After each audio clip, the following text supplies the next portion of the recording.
I'm Martin Tyler, and you're listening to Harry Symeou.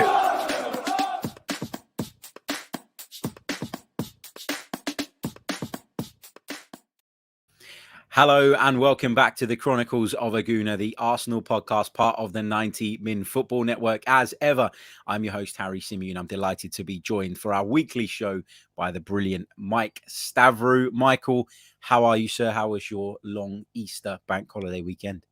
Yeah, really, really good. It's like when you're Greek, you have like the best of both worlds because you got like obviously the English Easter, and then like the main event for us is it's not usually a week apart, but this time around it's coming up this Sunday. So you sort of get like the family together on the bank holiday weekend, and then it's like you're getting the souvla ready. Like my bapo like ordered his souvla about months ago, so it's been sitting there from like the butcher ready to be to collected. go. Yep, the meat to be collected.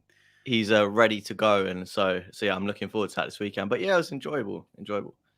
Yeah, me too. I'm looking forward to it as well. I quite like when they fall on the same weekend though, because then we get the bank holiday around it. Because like now it's like next weekend, it's like you're expected to work like normal, but for us it's Easter and you don't really get that break. So I actually quite like it when it falls on the same weekend. But as you say, there'll be lots of barbecues going on in North London next weekend. If you open your windows, you'll probably smell one in a house not far from you, because that is very much going to be the theme for North London's Greek community come this weekend. But of course, Arsenal are in action against Manchester United. But before that, we travel to Chelsea on Wednesday night. We're going to be looking ahead to that game with Mike in this episode, but we're going to start off by talking about the current situation. We're going to talk a little bit about the process because, Mike, I think that obviously the results we've seen in the last few weeks have been bitterly disappointing, and there's been a lot of reaction to that.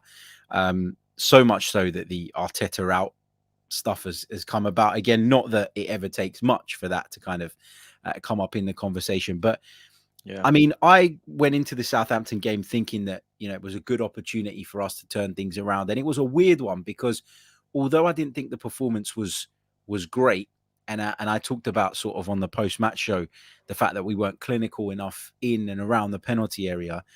I think as a manager, if you set up your team to be that dominant, you kind of have to sort of then pass over the responsibility to the players, right? To get the deal done and to get the job done. And we didn't do that at the weekend. It has prompted questions about the January transfer window again. I want to get your thoughts on that. But first of all, how are you feeling about Arsenal in general at the moment? Has what's happened in the last 3 games changed your mind on Arteta? Are you leaning towards well, maybe he might not be the right man camp now, or are you still where you were? I think the last 3 games can sort of be summed up by saying that against Crystal Palace, we came up against a really good team, a really well-organised team, and we were coming off an international break, and plainly we just weren't up for that game, and Palace, battered us in the middle of the park. Not quite the final thirds as we spoke about after that game, but, they did more than enough to win that game. So that result kind of shocked us. I don't think any of us saw it coming. I thought it might be a tough game, a tight game, but to lose 3-0, I don't think anyone saw that. And then what happened is I think that translated into a complete panic stations for the Brighton game, because it was suddenly like, okay, well, we've lost to Palace. Pressure is on now. We need to bounce back. Spurs are winning all of their games. And yeah, it just translated into a really panicky performance from the manager and the team. I thought we've chatted about this, but the decision to put Xhaka at left back was a huge error.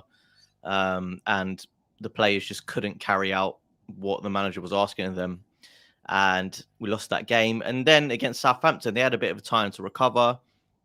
They had a whole week. And then, I thought it was a pretty decent performance. And on another day, we would have won that game. But it just so happened that sort of lack of confidence was just carried through.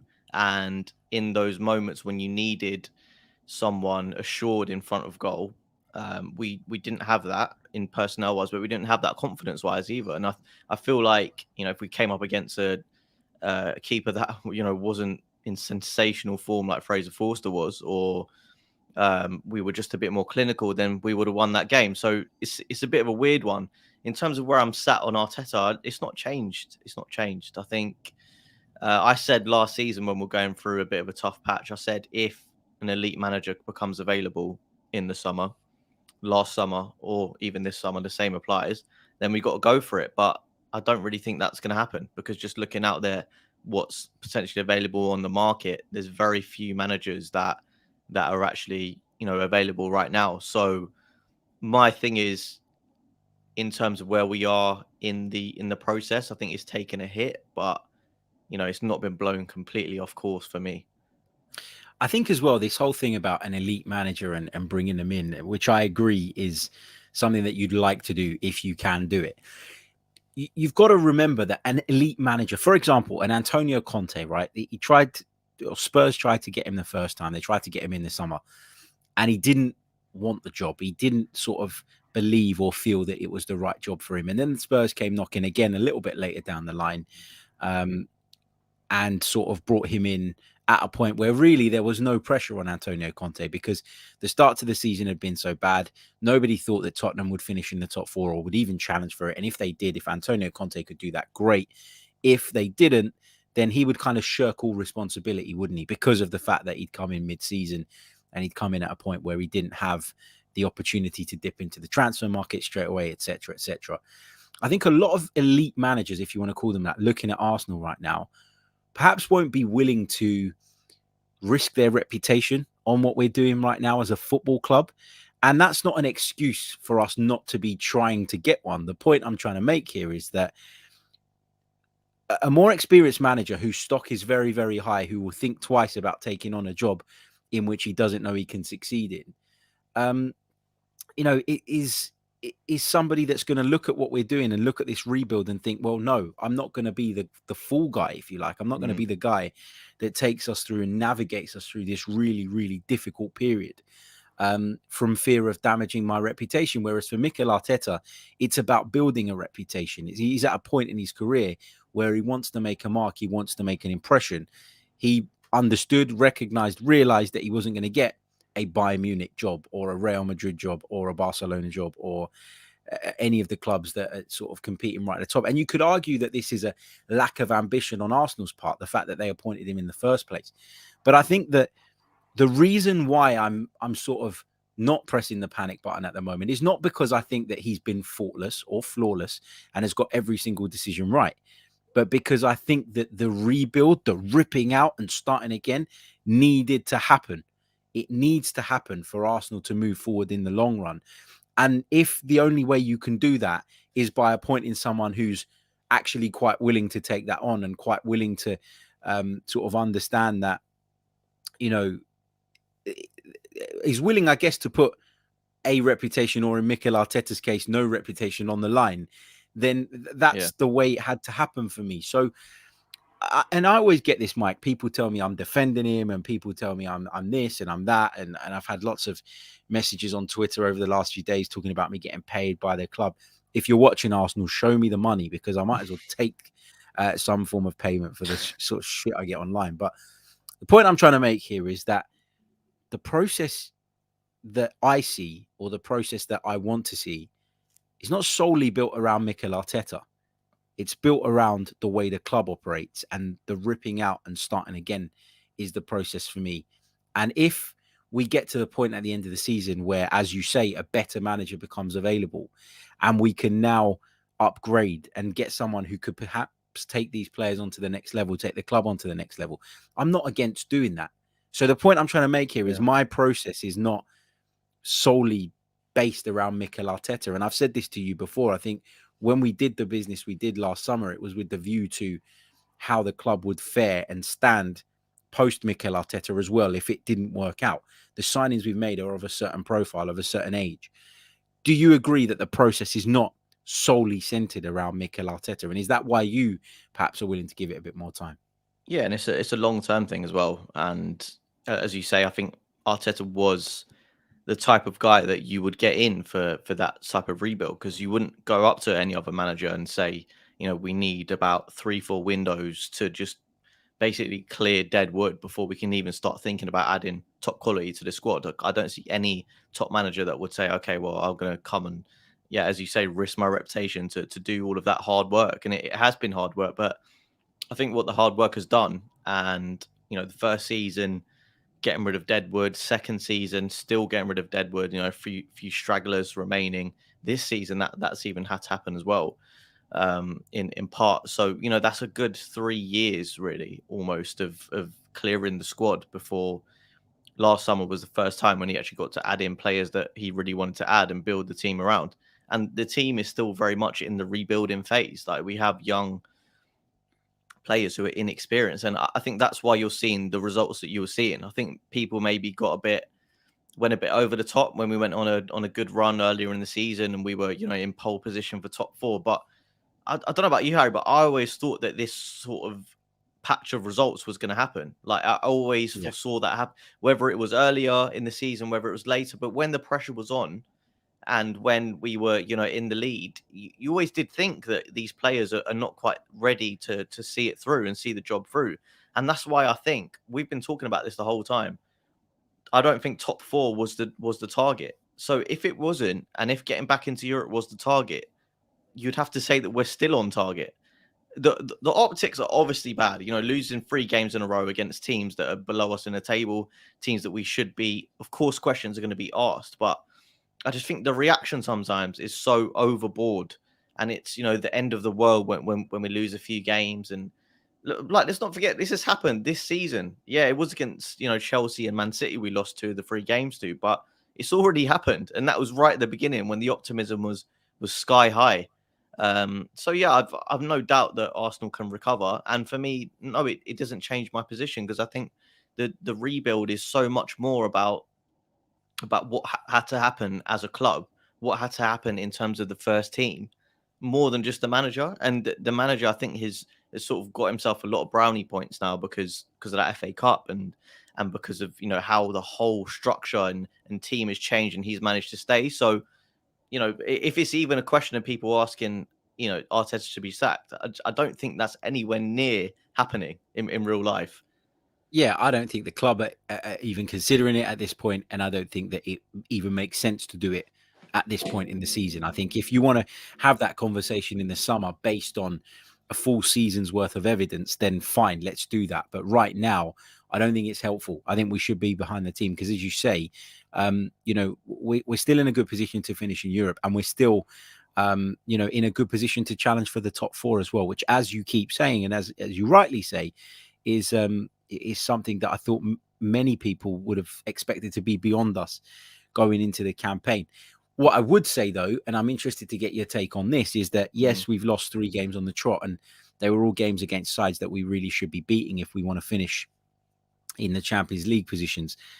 But there is a strong possibility now, given that we travel to Stamford Bridge tomorrow night and then take on Manchester United at the weekend, that we could lose 5 on the bounce, in which case, does that change things for you? Yeah, of course, but you can't sort of go into it with that mindset. But yeah, I mean, hypothetically, if we did lose those 2 games, it will be a lot more bleak, because obviously, depending on what Wolves do, what West Ham do, and how the sort of other results go, if we lose the next 2 games, we're out of the top 4 race. No matter what happens with Spurs, we're out. And then the North London derby becomes meaningless, and then we're also fighting for a spot in the Europa League. So yeah, obviously, if that did happen, more questions wouldn't need to be asked of the manager. Not to say that he'd get sacked, but towards the end of the season, if those objectives are not met, then obviously the manager's job comes into question regardless. But I just think you have to go into it with a mindset, Harry, that we're going to bounce back. And if anything, I remember when we were on that horrible run of form, it was the game against Chelsea that really sparked us back to life.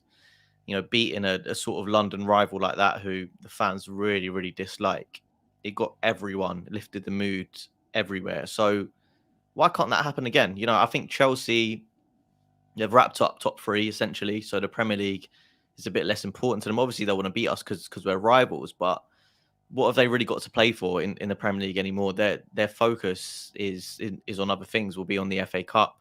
They're obviously not in the Champions League anymore, but they won't be that worried. So I feel like this is the perfect time really to play a team like that, because it's basically all or nothing this game, because if we lose this game tonight or Wednesday night, sorry, like imagine what the confidence is going to be like for Man United. Yeah. So I'd take a draw. If we get a draw on Wednesday and then beat Manchester United at the weekend, I think we're right back in it. Because remember, we don't have to be flawless. We just have to be better than the teams that we're competing with. And Tottenham proved to us again at the weekend that they've got a vulnerable side too. So this is by no means done. And I just want to highlight some of the comments in the chat because we're getting a lot of heat during this live stream about our opinions here. But one of the questions which comes from Sam Greenwood, in a good position to challenge for the top 4, based on the last games. Please explain. I tell you what, Sam, I don't need to explain it. All I'll do is show you the Premier League table, which has Arsenal down in 6th place on 54 points, 3 points behind Spurs, having played a game less, and we still have Tottenham to play. Now, yes, it's away from home, but what that means is that this race for the top 4, it's still in our hands. It's still in Arsenal's hands to be able to go out there and qualify for the Champions League. So to dismiss that we're in a strong position is factually incorrect. It's the mood of people right now because of the recent performances. And I get that. But in football, things can change very quickly. 3 weeks ago, a lot of people thought we were nailed on for the top 4. And not even 3 weeks later, we're the worst team ever. Mikel Arteta needs to be sacked. The whole project is falling apart and everybody needs to get in the bin. So to say that we're not in a good position to challenge for the top 4, which is literally what I said, is factually incorrect. And all you need to do is look at the league table to prove that. Manchester United tonight travel to Liverpool. That's not an easy game. They're without Cristiano Ronaldo as well, who we pass our condolences onto, of course, following the horrible news that he lost a child. I can't even imagine how difficult that must be. So thoughts and prayers, of course, with Cristiano Ronaldo's family. But the point I was making is that without Cristiano Ronaldo at Liverpool, I think that damages Manchester United's chances of getting anything there, because he is a special player that's capable of winning you games by himself, as we've seen on numerous occasions this season. So that's all my point is, Sam. It's, you might not be feeling confident. I'm not feeling particularly confident. But to say that we're not even in the running is, as I say, factually incorrect. And I would recommend to people, Mike, what do you think? That it's probably a good idea to have a look at the table and process exactly what the situation is. Before we go into this whole doom and gloom sort of mood and create this sort of environment. Surely, when you look at that, you feel like, okay, it isn't ideal, the last 3 results, and maybe we'd have wrapped it up had we got 3 wins from those games by now. But the way you've got to look at it, right, is glass half full. Yes, we've been bad and we can't change what's already happened, but we can sort of try and put it right, and we can still believe, surely. Yeah, like as long as it's not over, like it's not over till it's over. Really, is the only thing you need to say, and all you had to do was bring up that table. But it's just, I mean, I got accused of this, So after a bad defeat, sometimes it's best to just leave Twitter alone. 100%. I didn't follow that advice the other day, and I was getting hounded by this Arteta out guy, and he was like to me, fake positivity, and someone's just mentioned that in a chat again, fake positivity. Let me just ask you, what benefit does it serve me to be positive and be fake about it? It literally serves me no benefit. I'm not, head in the clouds. I'm not paid by Arsenal.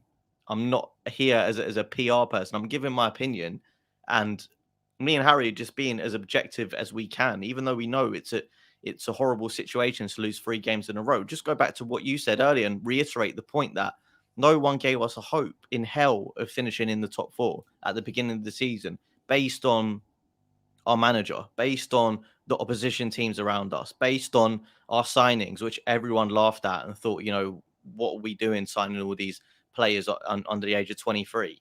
Spending 160 million, most in the league. We got laughed out of the top 4 chat. So then to even be still in contention at this stage is an achievement in itself. And people will say, oh, well, small club mentality, but it's not. It's just the truth of where we are at a club at the moment. We're not near the likes of Man City and Chelsea and Liverpool and we're nowhere near them. So really, like, even looking at Man United, the amount that they spend and the players that they've brought in the last few years, even Spurs, they got, you know, one of the best strikers in the world up front, and Son and all, like Kulusevski and all these class players. We shouldn't really be in the conversation. So I think that's where our sort of, you know, how we look at it from a balance point of view comes at it, because we don't think we should even be in the conversation. So if a lot of people are feeling that, can you really be that upset and angry when it doesn't work out? That's my question. Yeah, agreed. And GB says, I thought the points differential between 4th and 8th wouldn't be more than 6 or 7 points come the end of the season. Regardless, we have as much chance at 4th as at 8th right now. So we are in a top 4 race. That's exactly spot on, because it's very easy for people to go, oh, we're going to finish 8th now. We're going to finish outside of the top 6. We're nailed on to finish 8th because we've hit this bad run of form. Equally, though, if the points differential, as GB rightly points out, isn't that much and both are on, why do we have to take the negative side of it? Why do we have to look at the negative side? Why do we have to sort of, I don't know, why do we have to sort of home in on failure before it's actually occurred? I don't get that mindset. And one of the beautiful things about football is that it does give you hope. Like, it's a sport that gives you hope. There's always the next game. There's always an opportunity to turn things around. If you choose to support your club in another way, that's up to you. But what I get frustrated with, and I'm sure you get it too, Mike, is people sort of coming at you because you choose to not give up hope. You choose to continue to see the glass half full rather than half empty. I don't think that is necessarily a bad thing. Another point before we move on that I just wanted to highlight, a couple of points actually from the chat, that points that I starred earlier on. Thomas Collingwood, stats show that we're getting worse. He's breaking all the wrong records, yet, I can't see them sacking him. He's talking about my comment on Mikel Arteta there. No, I can't see them sacking him. And you can have your opinion on whether that's right or wrong. But in fact, I can guarantee you that Mikel Arteta will not be sacked between now and the end of the season. It's not going to happen. So if you know something's not happening and you know something's not possible and it's something that's out of your control that you have no direct influence over, what's the use in wasting your energy screaming for it? Just get behind the team, focus on the team, focus on these games. And at the end of the season, we can, as I keep saying, we can look back at it and we can determine whether or not Mikel Arteta has done a good enough job, given the circumstances, given the resource he was given what he had at his disposal. And only then, when you've got the full sample size, because if you say that the season's a failure after 31 games and after 38 games you're sitting 4th, you look like a bit of a prat, to be honest. Is that not the case, Mike? Like, surely... That's a very kind way to put it. Right? Yeah. Surely you want to see things play out before... Yeah. You know, we're not in a position where we have to make decisions with foresight. We're fans. We get the luxury of making an assessment based on hindsight, not foresight. So why would you relinquish that sort of right that you have, or that advantage you have as a fan, to have to put yourself in a position where you say yes or no, one way or the other, before you've seen the whole game play out? Yeah.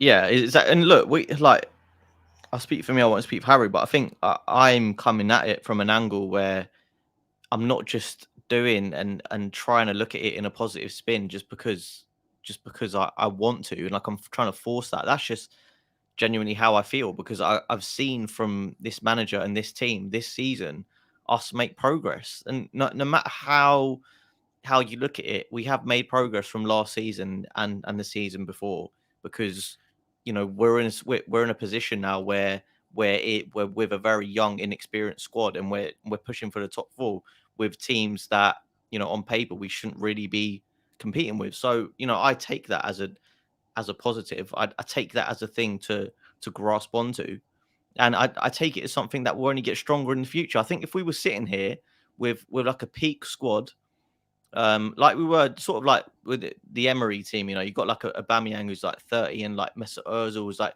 reaching the end of the career, and like not Willian, but, you know, these players that are sort of in the peak of their careers, and they're not really finishing in the top 4. I think then you have a bigger issue, because it's like, okay, what's the sort of next step? If these players are at their peaks and giving the absolute maximum and not able to deliver top 4, then what does that say for your future? But I look at us right now and I see potential.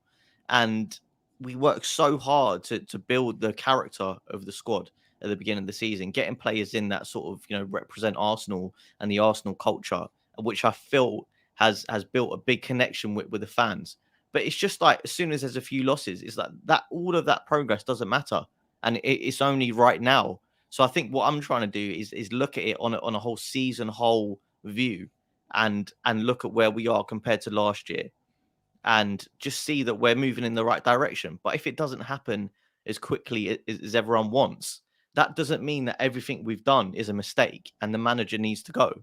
It just means you need time and you need patience, because look at the age of the squad. It's a youngish average age in the Premier League. So, like, just take that into consideration and understand that these players are not going to be performing at a world-class level because they're not world-class. Exactly that. Exactly that. Saka, brilliant young talent, not world class, not yet. Emile Smith-Rowe the same. Martinelli the same. Odegaard the same. That's the profile of this group and of this squad. And if you disagree with the way the club have gone about things overall in terms of the approach that they've taken, that's absolutely fine. Make that point. But I didn't hear all of this 3 weeks ago, and that's my frustration with it.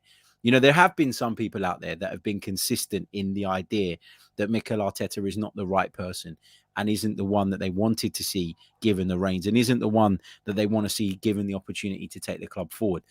But it's the way the tide turns so quickly that drives me absolutely crazy. We're going to talk about some more of your points in the chat in just a few moments. So please do keep them coming. Put some questions in as well. Pop a Q at the beginning of them. It just makes it easier for me to pick them out. Just want to quickly remind you guys, while I remember, about the live event coming up at London's Hippodrome Casino this Thursday night, presented by Lee Judges TV, Sophie of the Highbury squad, who's going to be with us in person all the way from LA, featuring myself and Tom Canton of the Gooner Talk TV, with special guest, of course, Super Kevin Campbell. That is on Thursday, this Thursday, the 21st of April, between 7 and 9 p.m. at London's Hippodrome Casino in Leicester Square. It is an 18+ only event, but it is completely free if you'd like to attend. If you want to, you need to contact one of us and give us your name so we can put you down on the list. There is limited availability, but as I say, the tickets are free, so we'll get you down on the list. If you don't want to miss out, please do register your interest ASAP so that we don't have to turn people away. But yeah, do hit us up if you're interested in that. Right, going to take a very, very short pause, and then we're going to take some more of your questions, some more of your thoughts, and continue this debate. Okay, let's head over to the comments. Now, this is a really, really interesting point from Henry Gooner. He put this onto the chat box really early on in the stream. But I starred this one because I think this is a really important point. To me, it's important anyway. And I wanted to get your thoughts on this, Mike. He says, as a match-going fan, I believe we've made a lot of progress, I think he means. And I've really enjoyed this season at the Arsenal. The bond between the fans is massive. We lost that over the years. And I think, Mike, that this is spot on. Because for me, I feel much more invested. I feel that bond has come back for most people anyway over the course of this season. I can say firsthand from being at the Emirates Stadium that the atmosphere has been much more positive. It's been much more supportive. And it's just a much better place to go and watch football now. That is important to me. And sometimes you can't really explain that. You can't really put a metric on that. You can't say that it's just about performance or results. Sometimes that's about the feeling that you get from the players, the connection you have with the players, the trust in them, believing in them, the hope, I guess, that they'll go on and succeed. Do you feel that connection? And do you think that connection is, I'm not going to say more important than results, but is an important factor in why you feel the way you do?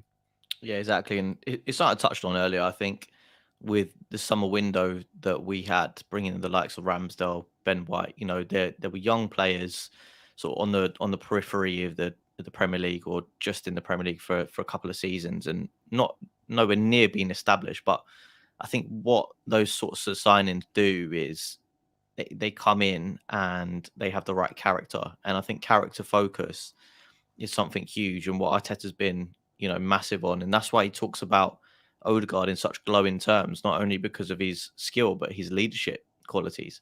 And that's what we needed on the pitch, because at Arsenal for so many years, you felt like we've had these, expensive players that are paid a lot of money that ultimately don't really care whether we succeed or not. They're there to get their sort of paycheck, show off their skills, and obviously, give their all the most of the time. But there was no sort of accountability.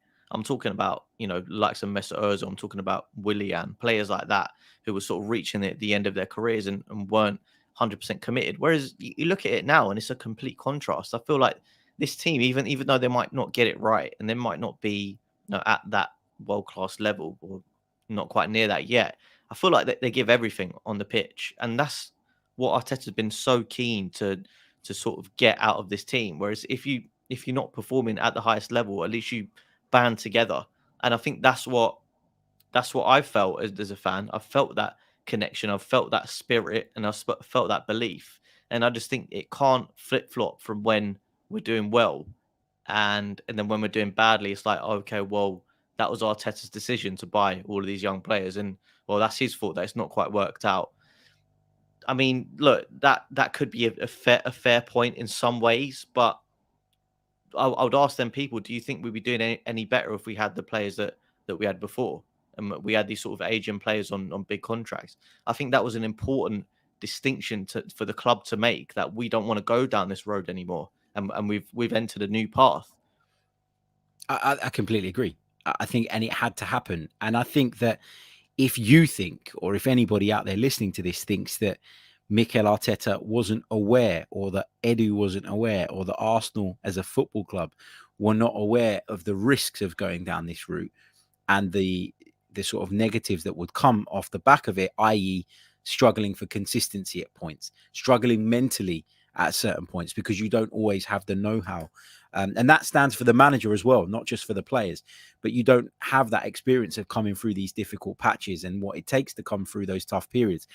Arsenal decided, rightly or wrongly, that they were going to take this new approach and would have evaluated it, would have done their due diligence, and would have come to the conclusion, for me anyway, that the positives we get from going down the youthful approach, i.e. the fact that these players have future sell-on values, the fact that they have the ability to develop into great players, the fact that they will all grow as a unit and build a team bond and a culture, the fact that we'll have a manager who will be very big on that, who will make sure he instills that. All of those things, the positives from them outweighed the negatives of, well, we're going to have some abject performances from time to time because we're inexperienced, and there are going to be times where even on the manager's part, we do see that shine through. Now, again, you can disagree with that, and that's absolutely fine. But I don't think that Arsenal would have been able to kind of get this close had we not decided to sort of rip it all up and start again and give Mikel Arteta the time that he's had so far. Somebody asked in the chat, what's the excuse for Tottenham sort of being where they are? Listen, Tottenham's, as a football club, have got big problems. When you scratch beneath the surface, you will see that. Antonio Conte's come in and he's patched that up to a degree, but they've still lost home games to Southampton, to Brighton, just to name a couple off the top of my head, even under Antonio Conte's leadership. What he's done, in my opinion, is he's come in and he's put his system in place and he's gone, this makes us a little bit more compact. Back three, much more sort of robust midfield. And all I need to do really to get the maximum out of this is not overcomplicate things, is to create an environment upon which Son and Kane can go out there and win me games because they're that good. There's not a single player in that Arsenal squad that is at the level of those two. Would you agree with that, Mike?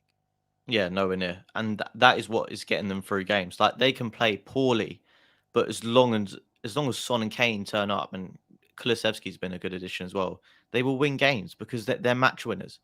We don't have any match winners. We've got a striker up front who hasn't scored in open play this year. And I'm not going in on Lacazette. I'm just saying that's what we have. It was really funny because it was a comment from Mikel Arteta after Southampton game, and I can't remember the question he was asked, but he was just like, he was asking about his players, and he was like, "It's what we have. They're not world class."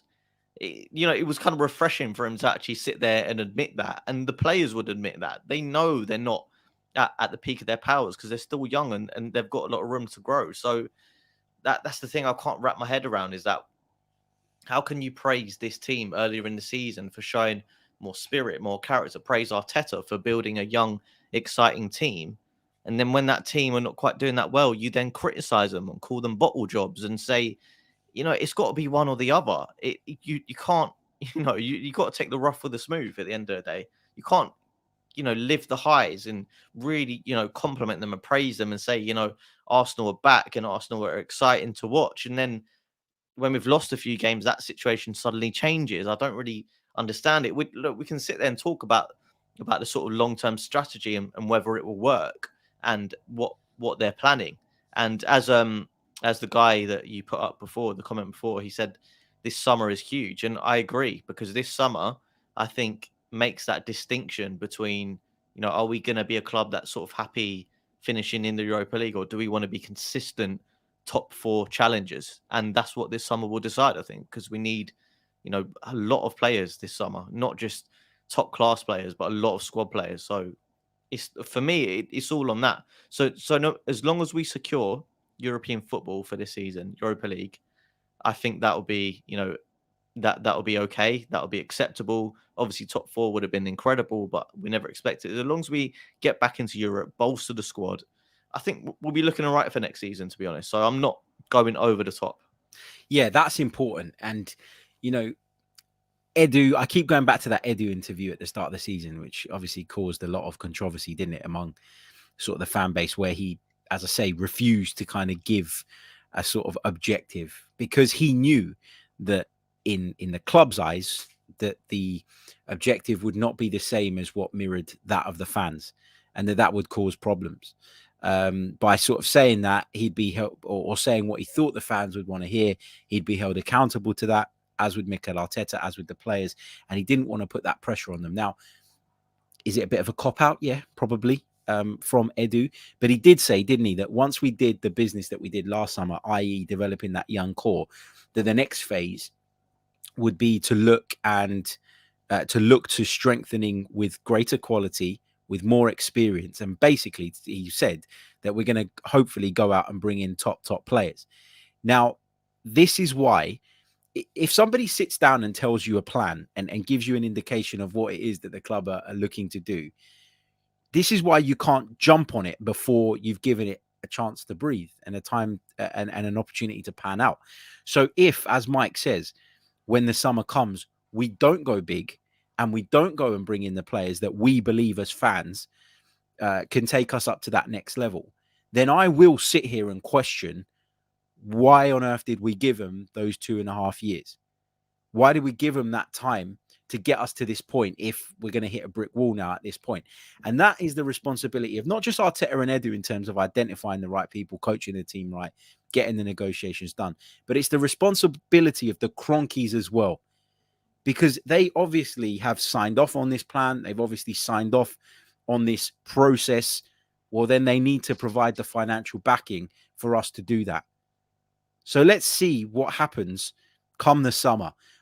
If we don't finish in a European position, it will be very disappointing given where we were, given that the opportunity to finish in the top 4 was there.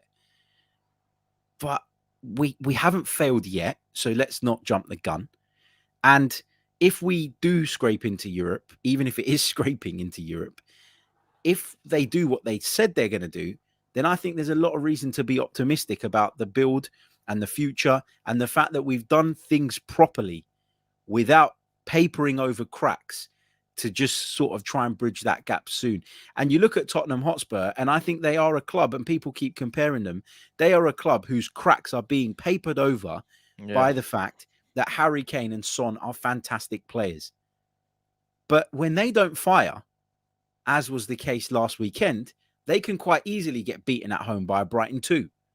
And Spurs were dominated in that game. They were awful. But I haven't seen any Spurs fans coming out and calling for Antonio Conte's head. Antonio Conte is a fantastic manager. They know that. But people recognize and understand that it's not always in one man's hands. Saka puts that ball in the back of the net at the weekend against Southampton. Emile Smith-Rowe puts his chance away. Then we all go, Arsenal bounced back. Fantastic. We didn't let the bad run continue. We're back. Let's go to Stamford Bridge, do something. Let's go and beat Manchester United at the weekend. Football can turn so quickly. Yeah. So fans shouldn't. Is my point. Harry, let's just please remind people as well who are getting carried away with Conte. Like, he is a difficult man.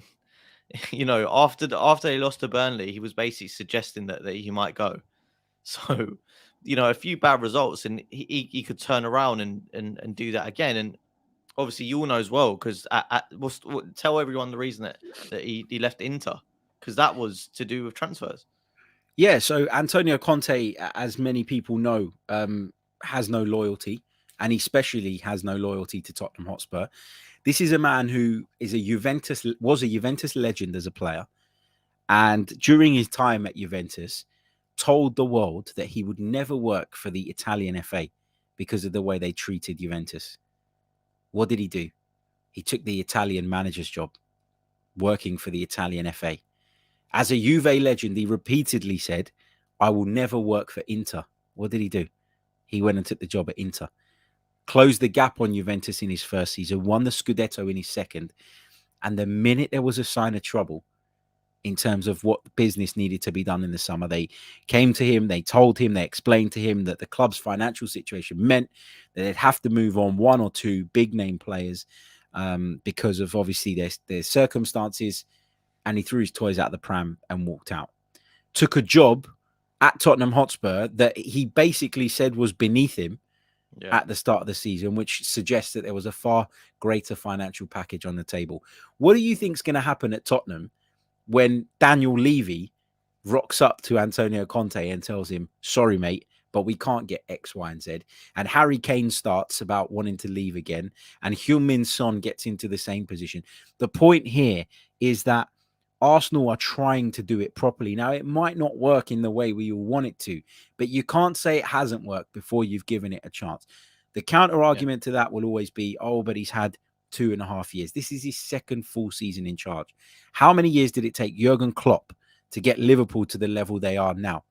That is the biggest proof in the pudding that the only way for clubs like us and Liverpool, who don't have sugar daddy owners who are willing to pump money in all the time, that is the proof that the only way for us to compete with the big boys is to give projects time to breathe and to do things properly. And I just don't understand where this sort of idea of just ripping it all up and starting again and going back again to the beginning at this point in the season comes from. It's frustration, it's disappointment. We all feel it. Every single one of us feels it. Yeah. But it's not always the case that you should rip things up and start again. And the other thing that's really, really irritating me, Mike, and I want to get your thoughts on this, Patrick Vieira. I love him, adore him, Arsenal hero, done an excellent job at Crystal Palace. But prior to him joining Crystal Palace, nobody wanted him anywhere near the club as the manager. People laughed at his record prior to joining Crystal Palace. Why all of a sudden is it because Crystal Palace beat us the other week? Is that where it's all come from? I mean, what's with the obsession with Patrick Vieira? It's just, you know what it is. It's just people looking. The grass is always greener and saying, you know, there's someone over there, and if he came to our job, if he came to Arsenal, he'd turn us into like title contender. It's just this unrealistic expectation that new is better, and you know, change is ultimately going to herald success, and that is just not true. There's a lot of people saying, why are you bringing up Conte? Well, the reason is because everyone is telling me at the moment, this is our best chance to finish in the top 4. Next season, Spurs will be stronger. Next season, United will come back. Next season, you know, Chelsea getting new options. Why are you so positive when it comes to other clubs and not your own? You're telling me, you know, Spurs, who have got Antonio Conte, who, as Harry's just explained, which is why I asked him to explain, is very, you know, unsustainable. He's not going to be there for long. As soon as there's a conversation about transfers or something happens that he don't like, he will be gone.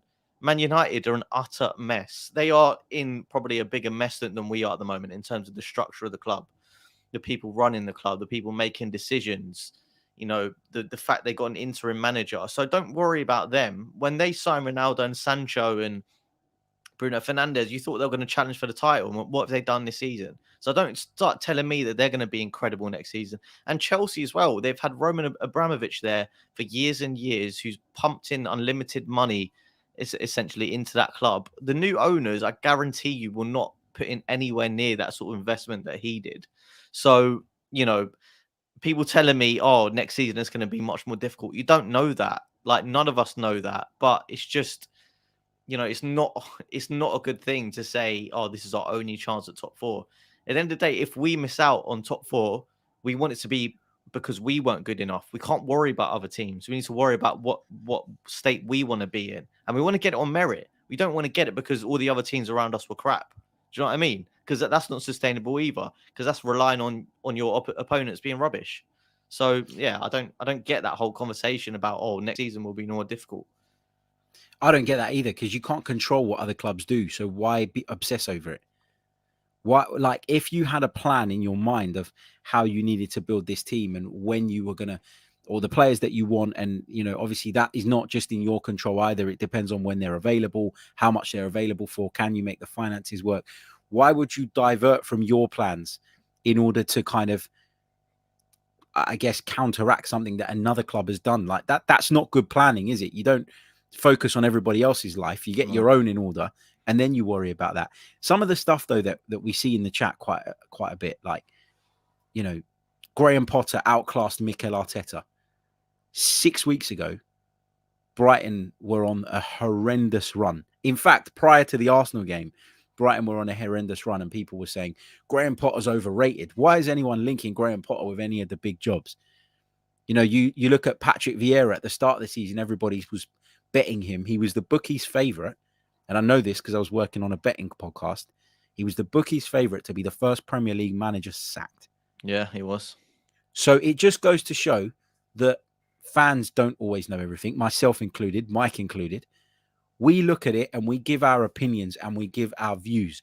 But I don't have respect for views that flip-flop. I don't have respect for someone who 1 week says one thing and the next week says another, because they're using Arsenal as an outlet to vent their frustrations. It just, to me, it drives me crazy. That's not how you analyze. That's not how you assess. That's not how you cover a football club. Matt says, Harry and Mike are too level-headed. I don't watch for this. I want you throwing chairs out of windows and setting fires to desks. I do love that. Let me pick up a few more of your comments, because there is lots and lots coming through, and keep them coming, as I say. But just quickly, if you could hit that like button, because there's loads of you watching us, but we've only got 41 likes on the board. So there's no reason why we shouldn't get up to at least 100 likes between now and the end of the stream. Travarelli says, yes, I agree, talking about a lot of what we said. But given what was there, it's tough to make a 6th place finish feel good, Harry. And you know this, bruv. I'm not saying that a 6th place finish is going to feel good. I've never once said that if we finish 6th, there won't be a tiny part of me that come the end of the season will look back and say, we missed a bit of an opportunity here. But I'm trying to be realistic about what this group is capable of achieving. I mean, we're going to probably go to Stamford Bridge tomorrow night with Eddie and Nketiah up front. And people will say, oh, but that's Mikel's fault because he bombed out Pierre-Emerick Aubameyang. I know for a fact, that Pierre-Emerick Aubameyang broke the rules that Mikel Arteta set, the non-negotiables that Mikel Arteta put in place, which, according to Eddie Nketiah in an interview that he gave today, revolve around a team philosophy and respect. He broke those rules at least 7 or 8 times before he was given the boot and told to move on and actually disciplined. So Mikel Arteta tried, Mike. He tried to let it slide for the good of the team. He tried to kind of compromise a little bit to keep Pierre-Emerick Aubameyang at the football club because of what he can offer as a striker. But there comes a point where you're undermining yourself, you're undermining the club, and you're doing damage in terms of what those young players are looking at week in, week out. Back to Travarelli's point, though, we're not saying, like, we're not going to celebrate a 6th place finish, are we? Like, people are mistaking that, surely. No, and look, I mean, I'm going to be hugely disappointed because there was points when we were in the driving seat and we were even talking about here. We're like, when can we start to get excited and start thinking about us being back in the Champions League. And I think we almost like let ourselves believe it a bit. And obviously the results since then have been poor, and I will be hugely disappointed because going to watch Arsenal in the Champions League, there's nothing better than that. Like on the Champions League Wednesday at the Emirates, and welcoming a top class side and top class players. There's nothing more you want as a fan. So of course we'll be disappointed, but we still have to stick with what we said at the beginning of the season. What we've said throughout is that we thought that getting back into Europe was probably the target. So based on how the season has unfolded, of course you'd be disappointed, but I think it would be extremely contradictory of us to say at the beginning that, we'd like to get back into Europe. And then when we do that, we're all of a sudden throwing our toys out the pram. I don't really think that's how it works. So look, none of us are saying this is good. And, when we're not trying to polish a turd, we're just literally saying it how it is and how we feel. Just because we're not throwing stuff like Matt said, I think it doesn't mean that we're not upset. Doesn't mean that we're not frustrated. Doesn't mean that we're happy about it. But we're just trying to look at it from the most level-headed perspective. Yeah, 100%. I'm not gonna. I came away from the game on Saturday miserable. I turned off my phone. I went outside, lit the barbecue, and ignored everything. You guys know that wherever possible, I try and get a podcast out within 2-3 hours of the full-time whistle. And I waited till 10 p.m. 10 p.m. from a 3 o'clock kickoff just because I didn't want to talk about it. I didn't want to be that guy that turns the camera on and starts effing and blinding. Yeah, maybe it'd have got more views. In fact, the podcast that we did after the game against Southampton, in terms of views on YouTube, didn't do all that well in comparison to what the post-match ones normally do. Why? Maybe because I wasn't ranting and raving. I don't know, but I'm not going to change my views, and I'm not going to sort of go chasing the clicks. I'd rather give you guys my genuine and honest opinions. And if you disagree with them, that's fine. As long as we're respectful to one another, there's no issue with having a debate. That's why this show so far has been so enjoyable, Mike, because there is lots and lots of different opinions and different views. Mikey says, I feel for you, Harry. This space must be exhausting. Listen, I'm in a place where I've got this platform to do the content that I want to do. Okay. And I'm grateful for that. And I enjoy it. And I love that. I think what's exhausting is people that, and you must get this as well, Mike, is people that just make assumptions, or people that say that you said things that you didn't. And I get that a lot. I had someone saying to me the other day that I said that an 8th place finish was acceptable. I never said that ever. I have people saying in the chat today that I said that Arteta was better than Antonio Conte. No, like people just take things out of context. And that's the exhausting part, when you're kind of having to put out fires that just should never be there. But at the end of the day, we are where we are. We move on to the game against Chelsea. Let's switch the focus a little bit to that game at Stamford Bridge. Now, is it time, in your opinion, for Mikel Arteta to think about the back three, given the way Chelsea play, and given that those who have been successful against them in recent times, in a lot of instances, have had to make that slight adjustment if it's not already the way they play? Well, it's really tough, Harry, because you would say that, if you want to have a good chance against them attackers, because they've sort of stuck with a front three recently of Havertz, false nine, Mount, and Werner, and it's been working for them because they've got the sort of creativity of Mount, they've got the runs in behind of Werner, they've got Havertz's class on the ball, so it will be difficult to defend with a back four, especially considering what our midfield is made up of now, and it's not that solidity when we had Xhaka and Partey in there. So I think it might make sense, but the question is, does that detract from our own game? What are we trying to achieve? Are we going out there hoping for a draw? Do we want to sort of soak up the pressure and then hit them on the counter? Because if you want to do that, I'd suggest maybe a back three is better, because you have the sort of width of the wing backs, and you're not trying to create from the middle. You're going to be trying to push things out wide. So maybe, but yeah, I'm not sure right now is the sort of time in the season after 3 losses where you want to change system. I feel like you want to try and stick to what you know, because if you try something new and then that doesn't turn out, it's almost like you're out of options. So I think just based on all that what I've said, I think I'd stick with a back four, but just try and be as defensively solid as possible. We don't have to really be expansive as Chelsea. I think we can try and nick a goal from a corner or set piece or something like that. I don't think we're going to really break them down because they've got a solid team and a solid back three. So it's going to be a tough game, but I think I'd stick with four. Yeah, I'd change it, and I've been a big advocate of sticking with the four most of the time. But I just think the control we had at Southampton, we're not going to have that at Stamford Bridge.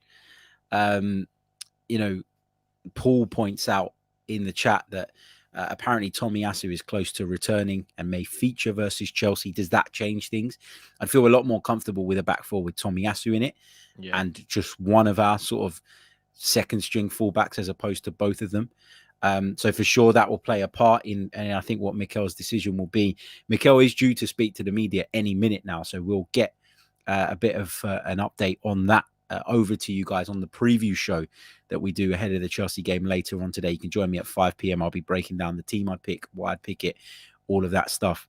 But I just think that you got to accept that we've got players missing and we can't go toe-to-toe with Chelsea, which is going to rile the you've got no ambition crew in the chat box, because they'll think that we can go toe-to-toe with this Chelsea side, and if we don't, it's not acceptable and we're a disgrace and we're lacking ambition. Actually, I would say that's about being a realist and looking at the level that they're at and comparing it to the level that we're at. We're not at that same level, and we're going to Stamford Bridge. I think, as I say, if we do play with Tavares and Cedric, I think I'd quite like to see Rob Holding slot into that back line to make up a three. I'd then probably go with a bit more of a solid midfield of Xhaka and Lokonga as a compact two. And with the wing backs, they won't then have to drift out to those wide areas to protect. And then I'd probably look to play with a bit of pace on the break, and whether that's Nketiah or even Martinelli up top, I'm not massively fussed, to be honest. But I think that the defensive structure has to be right. And I think, as I say, a draw at Stamford Bridge would give us some real confidence, and it would put us in a good position, I think, going into a huge game at the weekend against Manchester United, which if we can win and they get beat by Liverpool tonight, which could happen, probably will happen, should happen, then all of a sudden you're in a position again where you're just chasing down Spurs. You're looking ahead to that game at Spurs, which, listen, we might have to go and win it if we want to get in the top four. It is what it is. But yeah, I just I think that it's important that we get something at Chelsea. Even a point would be good for me. I think I would disagree with you, Harry, and just say that, based on how shoddy we've been and lacking How confidence. dare you? No, I'm joking. I just don't think that switching to a back three is a necessarily a good idea. I just think that, we need some form of consistency. What I would change is I'd bring Smith Rowe into the side and I'd play Martinelli up top. I feel like, he's got previous at Stamford Bridge. Obviously, he scored that spectacular goal, and we need to try something different. Plainly, I think if Lacazette's not back, I would play Martinelli there. And Nketiah didn't quite work out. I like Nketiah, and he had some good moments. To be fair, and against Southampton, he showed quite a lot of pace, which I don't really see him showing that much. So that kind of impressed me. But it's the other areas and the sort of on the ball that he doesn't really convince me. And, Martinelli can sort of pick up the ball and dribble past players. I always do say that left wing is his best position, but when you're in a situation that we are now, I think you've got to try something else. If Lacazette's not there, if Nketiah's not worked, I'd say try it, see what it can do, cause a bit of havoc to those defenders. And I might seem insane for this, but in a game like this, I mean, is Mohamed El Neni maybe not a shout? I know he's not played at all, but someone who, if you're playing the defensive style of football, is more experienced than Lokonga and has played next to Xhaka before. I don't know. Yeah, it's a good point. And again, it's not a decision that I would turn my nose up at or scoff at. It's one that I'd probably accept. This is, and I made that comment that we're not at Chelsea's level. Alexis Sanchez has been trying to get me to nibble throughout the stream, so I'm going to bite at this one. Are we at the level of Palace, Brighton, and Southampton? Once again, my friend, instead of trying to come up with a smart ass answer, I will simply refer you to the Premier League table, which shows that we are not at the level of Brighton because we are 4 places above them and we have substantially more points than them. We're also not at the level of Crystal Palace, who are sitting down in 13th, nor at the level of Southampton, who are in 12th. Stop using isolated games, one-off fixtures, to make your point about where Arsenal are at in comparison to these two sides. We're not at the same level as those two sides because we are much higher up than them in the table. We've got much more points than them. And as I keep saying, the table will tell us how good this Arsenal side is at the end of the season. That's all we need to look at. Okay, if we finish 8th, let's all go crazy. Let's all complain. Let's break it down. Let's dissect it. Let's try and identify what the problems were, who's responsible for those problems, and how we move forward. But at this moment in time, we're in a respectable position in the league where we've played a game less than the two sides above us at the moment. So we have an opportunity to recover. And so let's not get obsessed with one-off fixtures and one-off results. Yeah, that's the point. Are Southampton better than Manchester City? No, but they went and got a draw at the Etihad. Are Crystal Palace better than Manchester City? No, they went and won at the Etihad. And Manchester City drew at Selhurst Park. Stop picking individual fixtures to suit your agendas and trying to claim or pass them off as indications of where the team are actually at, because that's not how football works. If it was based on one-off fixtures, then there would be no league table. We'd just play once on the first weekend of August and that would be that done. It's not how it works. Let's take a couple more questions and then we're going to wrap it up because we're just a little bit pushed for time. A couple of people have brought this up, so I want to raise this point. Why in the hell is Cedric allowed anywhere near free kicks? He took a couple of really bad ones at the weekend, Mike. You want to try to take on this one? Yeah, I mean, it's a very fair point. Some of those free kicks, like when you're struggling as well and you need these set pieces to go for you, you really don't want to have anyone that's just wasting them like that he was. And we've got like decent set piece takers. Martin Odegaard is a brilliant set piece taker. And if he's on the pitch, I think he should take them regardless of whether it's on his side or not. I feel like he should be. But it's hugely frustrating. Another one as well. I can't remember. I think it was at the end of Brighton or the end of, the end of Brighton game when we had a corner and then I think, was it Pepe that ran offside right at the end? So it was a short corner and then played back to him and he was offside.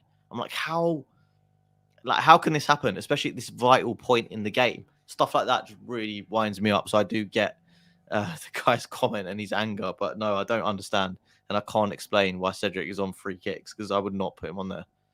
It's got to be something that happened on the training ground, though, right? There's got to be something. Like, I mean, come on, we can be critical of the coaches and we can be critical of the management all we like, but they must be something. They haven't just woken up one day and said, I saw a dream last night that Cedric is going to bang one in the top corner, give him free kick duty.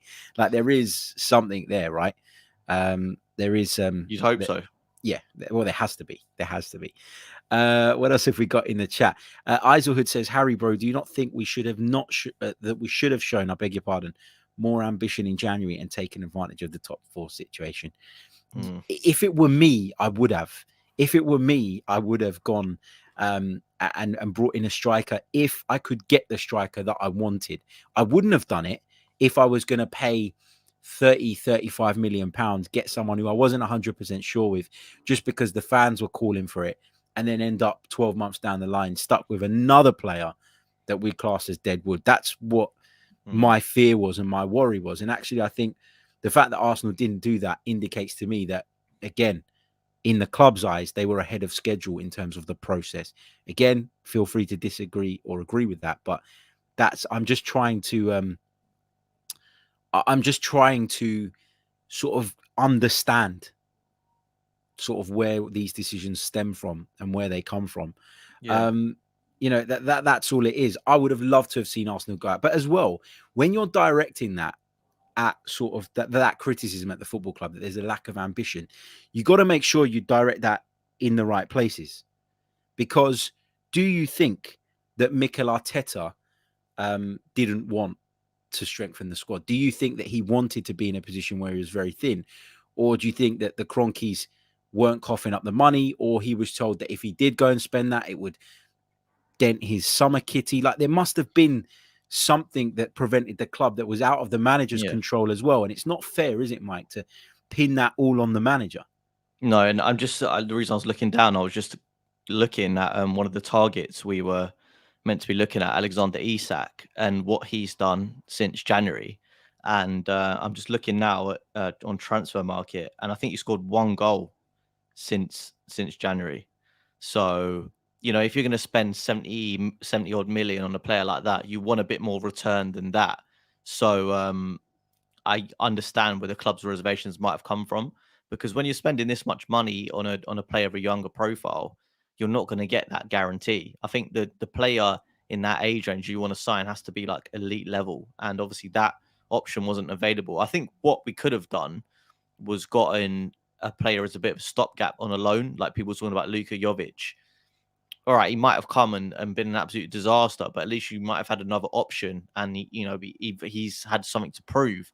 So I think that's the only thing where I'd say, you know, they definitely should have done that on the sort of big striker, as you say. If it wasn't quite right, and just looking at Isak's stats, maybe it wasn't the good decision to make at the time.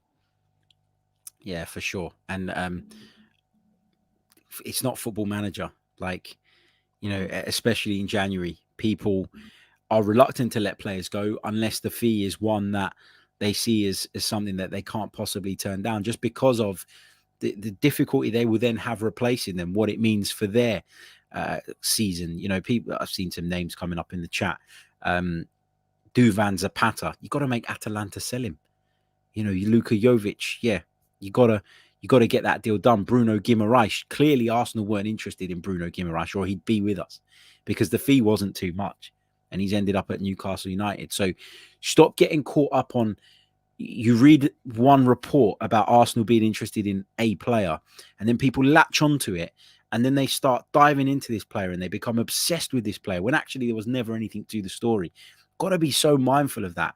You know, how many times over the years have we heard Arsenal opted to sign this guy instead of that guy? You don't know that we were ever in for the first one, and you don't know how close that deal was actually to ever being done, if it was close at all. And there's this, I don't know, this is what I don't like about the way football media has gone. Like, I like that we can have a platform like this and we can do what we do, and we don't have to, you know, answer to anyone, and we can put the content out and we can share it with an audience. But what this has also done, it's created a bit of a kind of minefield where people just put out stories and people just put out whatever, and then sort of, I think, invalid judgments of certain situations then get huge audiences and influence other people. Like, there's a lot of things that I see in this chat box that I know come from other YouTubers, and that's fine if you listen to what they say and you like it and you agree with it. But I can see with my own eyes the effect that someone with a really big platform can have on the overall mindset of a fan base. And that's fine, but it doesn't always mean that that opinion is fair or just. And we have to be mindful of that. I'd like people to make their own minds up on stuff. You don't have to listen to me. You don't have to listen to anybody else. Make your own mind up based on what you see from a number of channels, a number of people. And unfortunately, I just see repetition of things that others have said, and then that will be used always as criticism, but is what it is. Mike, any sort of final thoughts ahead of the game against Chelsea? Nerves. Just nerves, mate. It's been a really difficult time, and we need to really bounce back. I think my thing is that if we don't get up for a game like Chelsea, what game can we get up for? And you know, you've got so much to prove against the rival. This is the time where these players need to, you know, put in a performance. And I've been encouraged of what I've seen from Chelsea in the past, and how we played against Chelsea. I think we got a decent record against them. Obviously, beat them in the cup final as well recently, which was big. So yeah, I mean, I'm nervous, but I think that there is an optimism that says we can get a result. Might not be a win, but I think we've got a pretty decent chance at getting a draw. Yeah, me too. I mean, I'm going to the game tomorrow, so I'm going to bring you guys some post-match reaction content from Stamford Bridge. But I guess my mantra is always, if I don't believe that we've got a chance of getting a result, then what the hell am I going for? Why am I wasting my time? Why am I wasting my evening? I could easily sit at home, watch it on the couch, not have to leave 2 hours before the game, not take 2 hours to get home. I could sit with my kids, enjoy myself, be in the warmth of my home. Instead, I'm choosing to go because as a football fan, that's part of the magic. You know, it's that belief that you have going into any game. You see it in the FA Cup all the time. Even the lowest of minnows will have a tiny bit of hope going into a big game. And we are not that. We are not that. We're a decent Premier League outfit. So why shouldn't we have any hope at all? Big thank you to Travarelli for your very, very kind super chat donation. Very, very much appreciate it. It says 6-it content. Enjoy your day, lads. Come on, you Gunners. Thank you so much, mate. Thanks, and mate. myself, You too. We'll grab a couple of cheeseburgers, Mike, down at Leicester Square on Thursday night with that. So thank you very much, mate. Okay, Mike, tell people how they can follow you. Tell people how they can keep up with your great work. Yeah, so actually I've just made a new Instagram page, which is going to be for coming into the 21st century, about time. But yeah, just basically you're going to put stuff that all the podcasts that I do, you're going to put some stuff up from like Harry shows as well. And yeah, I'll be on there as well. So as well as Twitter, which is at Mike_Stavrou. If you just go at Mike_Stavrou and put another underscore on the end, that's my Insta handle. So go and have a look. I'm trying to sort of mix it, a bit of like news content, a bit of like opinion content, just try and switch it up a little bit, you know. So yeah, go follow me. Make sure you do. We'll leave the handles in the description as well. Don't forget to hit the like button on the way out. We've still not hit 100 likes, guys. Come on, let's get to 100 likes. Whether you agree or disagree with us, please do get involved with the likes because it really helps the growth of the channel. Subscribe if you haven't done so already. I keep saying this, but we're crawling towards that 20k mark. We want to get there by the end of the season. We're on about 19,680 or something like that. So it's not impossible to get this done by the end of the season, but I feel like we're crawling there. And maybe it's because I'm so sort of focused on getting there that it seems like it's going slower than normal. I don't know. Anyway, yeah, hopefully. We'll catch you all very, very soon with more Arsenal and football related content. As I say, including some footage and a video from Stamford Bridge post-match. I'm also going to try and get down to the Emirates Stadium on Thursday to film some reaction to that game as well. You can catch me on TalkSport 2 as well. And of course, at the live event at the Hippodrome on Thursday night, which if you're interested in, just drop me a message either on Instagram, either on Twitter, either on email at chroniclesafc@gmail.com, and I'll get your name put down on the list. It is limited availability, but as I say, tickets are free. Catch you all very, very soon. Until next time, goodbye. I'm Martin Tyler, and you're listening to Harry Symeou.